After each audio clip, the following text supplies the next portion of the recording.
First court hearing today. Sarah arrived with a new lawyer, her third one. The previous two quit after she ignored their advice and kept making public social media posts about the case. She, dyed her hair blonde and wore a conservative outfit, playing the role of the repentant wife. That facade cracked as soon as the evidence started coming out. The judge wasn't impressed by Sarah's performance. Judge, are you stating you were unaware these expenses were fraudulent? Sarah, I was manipulated by Mark. He's the real criminal. Judge, yet these emails show you initiating most of the expense fraud. Sarah, those emails are taken out of context. Judge, please explain the context of let's charge it to the Tokyo client. Jason never checks those expenses. Her new lawyer looked ready to quit on the spot. Then came the financial evidence. The judge's eyebrows shot up at the spreadsheet showing Sarah's systematic draining of our accounts. Sarah's defense? Marriage means sharing everything. That money was partly mine. Judge, including the inheritance funds you were explicitly barred from accessing? Sarah, I had plans for that money. We were going to use it for her lawyer. My client exercises her right to remain silent. Too late. The judge had seen the emails about her and Mark's plans for my inheritance. The real bombshell? Mark's testimony. To save his own skin, he provided evidence that Sarah had been planning this for over a year. The affairs, the money, everything. She even had a spreadsheet calculating my potential earnings for the next 5 years to maximize settlements. Sarah's response was epic. She jumped up screaming, "You promised we'd be together. We had plans. I gave up everything for you. You said you loved me more than your wife." Security had to remove her. Her lawyer finally quit. Outside the courthouse, she tried one last manipulation. "I am pregnant. It might be yours." Nice try, Sarah. I had a vasectomy 2 years ago. Something she knew but apparently forgot in her desperation. The company investigation concluded today. Sarah and Mark were both terminated with cause. The detailed report was damning. They expensed over $75,000 in fake business meetings across 8 months. The junior accountant's spreadsheet revealed their system. They attach legitimate client names to their hotel stays, fancy dinners, and weekend getaways. The company interviewed their other affair partners. Turns out Mark had 6 ongoing relationships, not 3 as previously thought. Sarah knew about all of them and even helped coordinate their schedules. They had a shared Google Calendar coded with different colors for each woman. Sarah's reaction to being fired? She tried to blackmail her boss. "I know about your tax issue from 2019. Her boss calmly played the recording of this attempted blackmail to the company lawyers. Then Sarah did something incredibly stupid. She tried to delete company files remotely. IT caught her attempting to access the servers and wipe email evidence. Unfortunately for her, everything was already backed up and submitted to the authorities. The criminal investigation is now focusing on corporate espionage. Apparently, Sarah and Mark had been selling confidential client information to competitors. Those mysterious deposits in Sarah's new life fund, not all from our joint accounts. Some were payments for insider trading tips. When confronted by investigators, Sarah blamed everyone but herself. "Mark made me do it. The clients practically begged me to share information. Jason's negligence forced me to find alternative income. The FBI is now involved due to the securities fraud angle." Sarah's response? "She showed up at my office again, begging me to tell investigators that I had authorized her to use the corporate information for personal investments. When I refused, she screamed, 'Fine. I'll tell them you were the mastermind.' How does federal prison sound? The security cameras caught everything. My lawyer says her threats are gifts that keep on giving for our case."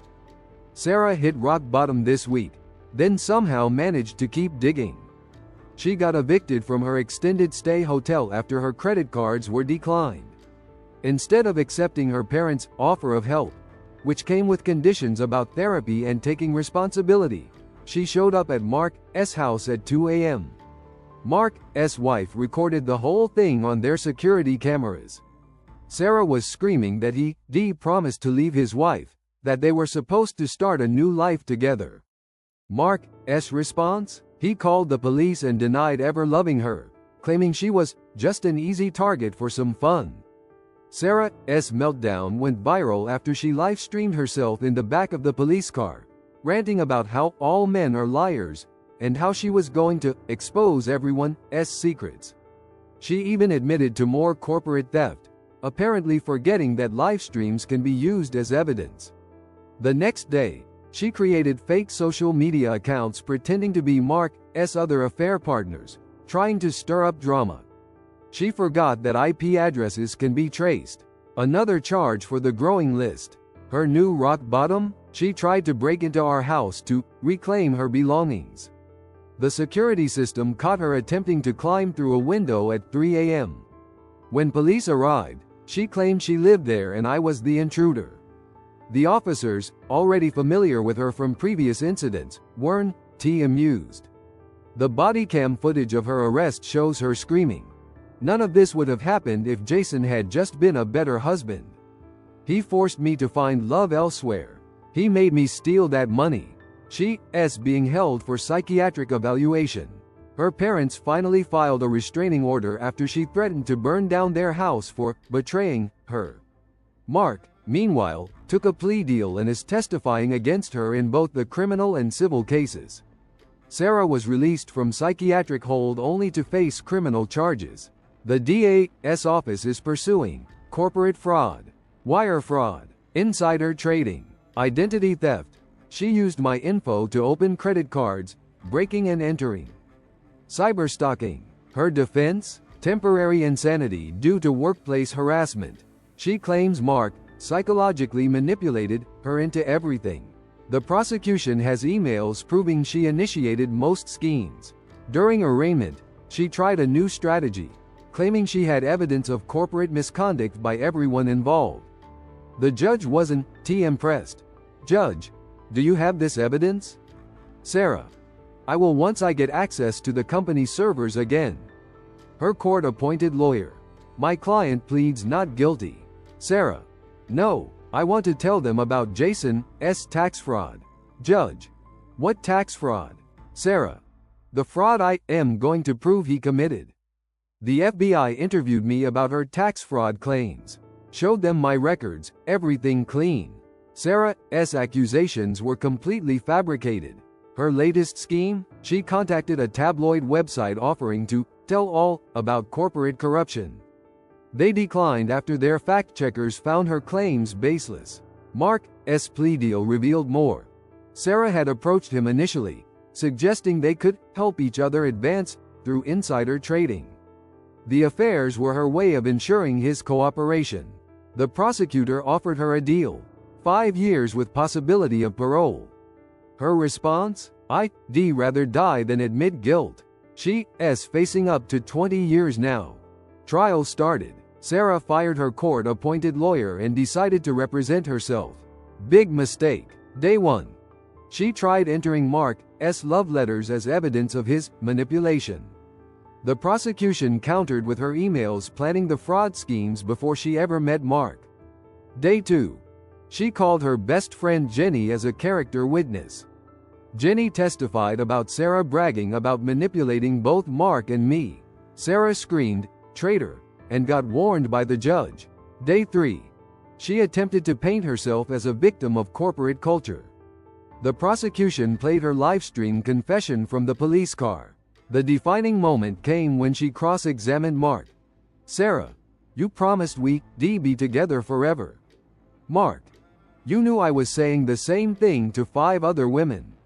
Sarah, but I was special. I helped you with the insider trading.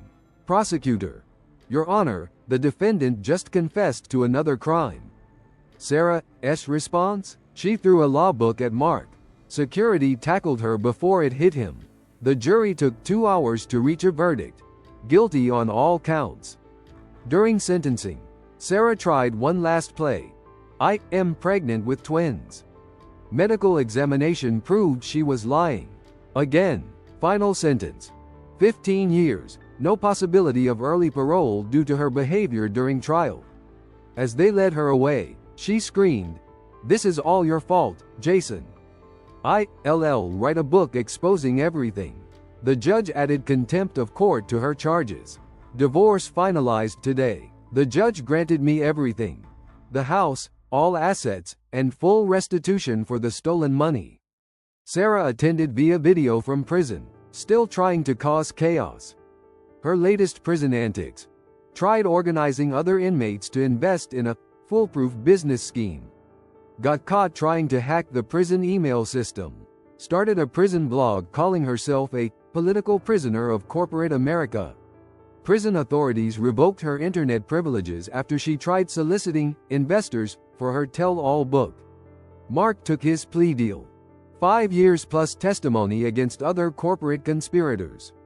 His wife got everything in their divorce, including his pension. Sarah's cellmate reported her real prison activities to guards, crying at night about her ruined beauty. Planning revenge schemes in a diary. Telling everyone she's a misunderstood business genius. The company hired forensic accountants who traced all stolen funds. Total damage: $2.1 million in corporate theft and fraud. They re-suing both Sarah and Mark for restitution. Sarah's final communication before losing phone privileges. "When I get out, I'll show everyone the truth. I have evidence that will shock the world." The guards found her evidence, a notebook full of conspiracy theories about how I orchestrated everything to steal her youth. 6 months after sentencing. Time for the final update. Sarah's appeals were all denied. Her prison counselor reports she still refuses to accept responsibility, claiming she's a victim of circumstance. She lost all privileges after trying to run a pyramid scheme in prison. The company recovered most stolen funds through asset seizure. Mark's singing like a canary about other corporate crimes, hoping to reduce his sentence. Sarah's family is healing. Her parents are in therapy, processing how they missed the signs of her behavior. Her sister Rachel is helping me sell Sarah's designer goods to repay the stolen money. The criminal investigation expanded. 3 more companies discovered similar fraud schemes from Sarah's past jobs. More charges pending. Life update. My business is thriving. I've implemented strict financial controls and background checks. Therapy helped me recognize the red flags I missed. Sarah's last letter, returned unopened. I still love you in my own way. When I get out, we could start fresh. No one understands me like you do. My response? Changed my phone number, email, and moved to a new house. The past is behind me. Final thoughts. Sometimes people show you exactly who they are. I just wish I looked sooner. Thank you all for watching this video. I hope you all enjoyed it and learned from it. I appreciate your likes. Also, don't forget to subscribe and comment on the video. See you soon.